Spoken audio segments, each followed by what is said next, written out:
ti e ki në dorë, vëlla jam i dashur, një mundësi të artë me fitu një shpërblim të jashtëzakonshëm tek Allahu.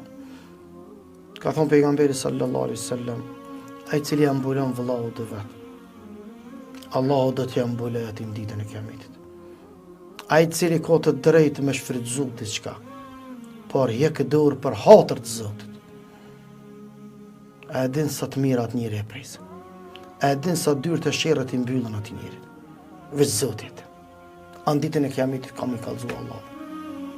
Do të zbulohet gjithçka. Pra nga kjo e mirë, ha? Nga kjo ka ardhur kjo e mirë. Se është më shef prej një sherrët që tu ka vërsull e tu ka zvogëlu për hatër një vepër madhështore. Se njeriu i cili me bujarinë e tij, me fisnikrinë e tij, me zemër bardhësinë e tij, me zemër madhësinë e tij, me mendje hollësinë e tij, e mbyll belan, e zvoglon belan, sherrin të keqen, ai realisht i ka mbyll sherrin vetës, e ka hap hajrin vetës. Prandaj ky vëlla derisa pyet, ky është në udhkryq. E këti i tham, kush din ma mirë me të kallëzu ma mirë se vetë Muhamedi alayhis salam. Shikoj ti biografitë e profetit. Sa padrejtësi u bërë aty. Sa padrejtësi kanë përjetu ata njerëz. Me çka ju në ballafaqu, ai mallkun, ai neman, au lotën kundër tyne, në raste të izoluara. Madje ka raste që kanë qenë të insistun prej melekëve. Shikom zemra e madhe njerit më të madh në botë e Muhamedit alayhis salam, për ja te i kalën melekëve. Vesh tha loto edhe më përmbys ta. Ata i than loto, kërkoj. Ky tha ju. Subhanallah. Unë tha lutna për të mirë. Se si dihet. Se nuk i dihet. Edhe realisht u dëshmuaj. U dëshmuaj. Sikur banorët të Taifit, cilët e refuzon Muhamedit alayhis salam. Mirë po i ran peshman.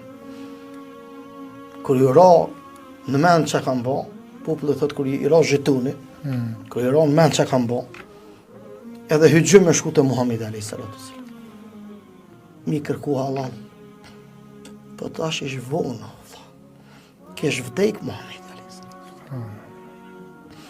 Doli Abu Bekri tha, ka ndru jetë. Vonë. Mirë po, i qetësoj ata. Se keni në të garantun.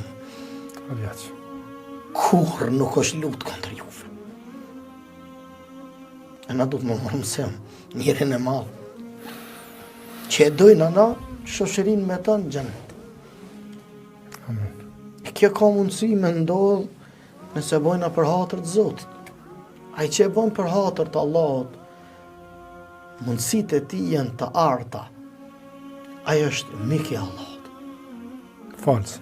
Ai është plot kuptimin e fjalës miku më i dashur i Allahut.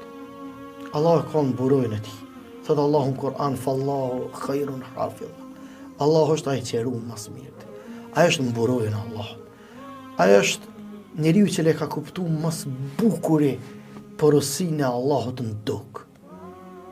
Ai e meriton të quhet më këmbë si Zoti në tokë. Ai cili jep përparësi Allahut e jo egos ti, se ka të menaxhuar. E jo shpesh herë në emën të menaxhimit bëhemi robër të egove tona. Edhe harrojmë për kajna nis. Për këtë arsye Zoti na kujton me një fjalë shumë e shkurtër është. Fjala ndoshta më e shkurtë e mundshme. Thot fa ejnë të dhëbun kajnë nis. Se Allah për din, kajnë nis ta njerëz. Amo gjatë rrugtimit kanë harru për kajnë nis. Zoti paftajr. Amen.